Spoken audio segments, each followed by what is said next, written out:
Hi, boys and girls.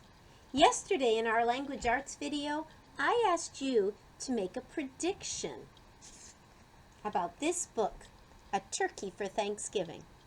I asked you to draw a picture and write about what you thought the cover of the book and the title meant would be happening. Some of you may have heard of this book before, so it's hard to make a prediction when you already really know what's happening. Some people thought that our friend here, the moose, was looking for a turkey for Thanksgiving dinner. Some people drew a picture of everybody sitting eating turkey. There were a lot of good predictions. So now we're going to read the book and enjoy it and see if your prediction was right. And boys and girls, a prediction, it doesn't matter if it's right or wrong. What matters is that you're thinking about the book before you read it. And then, afterwards, you think about it again to see if the author was thinking the same way you were or if they surprised you a little bit. Either way, a prediction is a great way to start a new story. So let's enjoy it. A Turkey for Thanksgiving.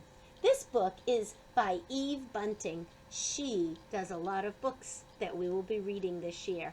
But it was illustrated by Diane DeGroat.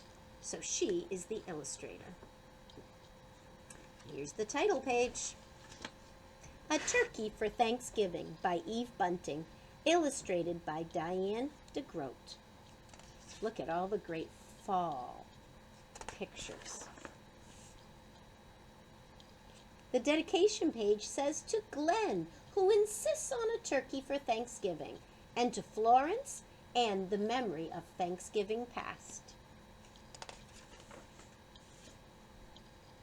It was Thanksgiving morning. Mr. Moose helped Mrs. Moose set the Thanksgiving table. Sheep will sit here. He likes a chair that's straight up and down, Mr. Moose said. Rabbit here. Porcupine here. Mr. and Mrs. Goat here. He smiled at his wife. Isn't it nice to have friends to share Thanksgiving? Mrs. Moose set 2 paper pilgrims, one at each side of the table. Let's see. These are the pilgrims right here. 2 paper pilgrims. She placed a paper turkey with its great fan of a tail between the candles and stood back. They look good, my dear, Mr. Moose said. Mrs. Moose sighed. Yes, but I wish we had a real turkey. Everyone always has a turkey for Thanksgiving. Everyone but us. Mr. Moose nuzzled Mrs. Moose's head. Well, that won't do. I will go this minute and find you a turkey for Thanksgiving. Mr. Moose put on his cap and went out. Mist wandered through the bare trees. The cold made his nose water. Rabbit poked his head from his rabbit hole. Mr. Moose, is it dinner time? Not quite yet. Mrs. Moose wants a turkey. I'm off to find one. Rabbit joined him in 3 quick hops. I'll come too. Moose's warm breath hung white in front of him. Snow crunched under his hooves and made little holes that Rabbit jumped over. I see the goats, Rabbit said. Mr. Goat raised his head and spat out the tin can he was chewing. Is it dinner time? He called. Not till I find a turkey, Mr. Moose said. We saw one down by the river, Mrs. Goat told him, and Mr. Goat added, a fat one. The goats leaped down from their perch. We'll show you. Sheep was farther up the hillside, looking round as a ball of fur in his winter coat. Is it dinner time? He bellowed. First I have to find a turkey, Mr. Moose bellowed back. There's a turkey nest on the riverbank, Sheep called. Wait for me. The earth smelled of ice and moss as they crunched along. Above them, a crow hung black as a puff of wood smoke. Porcupine was hiding in the underbrush. It's you, he said, and put his quills down. "We're off to get a turkey for Mrs. Moose," Mr. Moose explained. "Do you want to come?" "I'm slow," Porcupine said. "Pick me up on your way back." "Who'd want to pick you up?" Sheep asked, and laughed his bleat of a laugh. "I'll wait," Porcupine told Mr. Moose. They saw Turkey's nest right away, and Turkey himself peering over the top of it. It says, "Do not disturb. Come back after Thanksgiving. No turkey here." "Turkey! Turkey!" Mr. Moose called in his sweetest voice. "Ah!" Turkey blundered from his nest and ran. Mr. Moose lumbered after him. "Turkey, don't run. We just want you for Thanksgiving dinner." This made Turkey run faster. Mr. Moose saw the red and blue sheen of Turkey's neck. Turkey's tail brushed crumbs of snow behind him as he tried to fly. "Too fat," Mr. Goat said.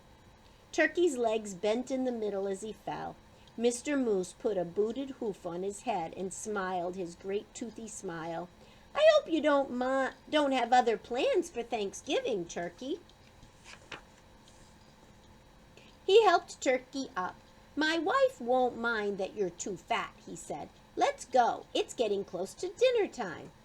They marched Turkey in front. "I'm sorry about this, for I can see you don't want to come," Mr. Moose said. "But I must insist. A promise is a promise." There was a wreath of dried fruit on Moose's door. Inside the house was filled with Thanksgiving smells. Mr. Moose hid Turkey behind him. "Look who I brought, Mrs. Moose," he said.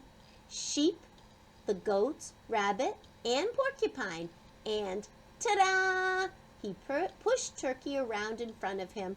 "For you, a turkey for Thanksgiving." Mrs. Moose clapped her hooves. "I'm so happy to have you, Turkey. Thank you, Mr. Moose. Now everything's perfect." "Shall we eat?" Sheep asked, heading for the straight up and down chair. "Let's," Mrs. Moose pointed. "Rabbit here, Porcupine here, Mr. and Mrs. Goat here, and look, I brought a chair from the other room in hopes of a turkey." A chair?" announced Turkey. "Right next to me," Mrs. Moose said. "Light the candles, Mr. Moose." There were bowls of acorns and alfalfa sprouts, dried since summer. There was a willow bark and curved grasses and wild parsley. There were pressed leaves, thin and pale as new ice on a pond. "I hope you find something here to your liking, Mr. Turkey," Mrs. Moose said. "I wasn't sure of your taste." "You are so kind to worry about my taste," Turkey said. "I thought you'd be worrying about how I taste." "Heavens, no!" Mr. Moose smiled a big-toothed smile and filled everyone's cup with cold spring water. "It's so nice to have friends around the table at Thanksgiving." Turkey's waddles wobbled. "It's even nicer to be at your table and not on it," he said. "Happy Thanksgiving, everyone." Happy Thanksgiving, Turkey. So, when they said they wanted a turkey for Thanksgiving, they wanted to invite one to come to their table. They didn't want to eat one for Thanksgiving. Moose and sheep and goats and rabbits and porcupines, they don't eat meat. So they're kind of like turkey. They all were there just for all the good vegetables. I hope you enjoyed that story. I think it's a lot of fun. So look back at your paper. Did you think they were inviting him for Thanksgiving dinner? Or did you think they were going to eat him? Circle if you got it right, if it was the same thought, or if it was a surprise. The first time I read this book, I was surprised, and I like it when that happens. Have a great day. Bye, boys and girls.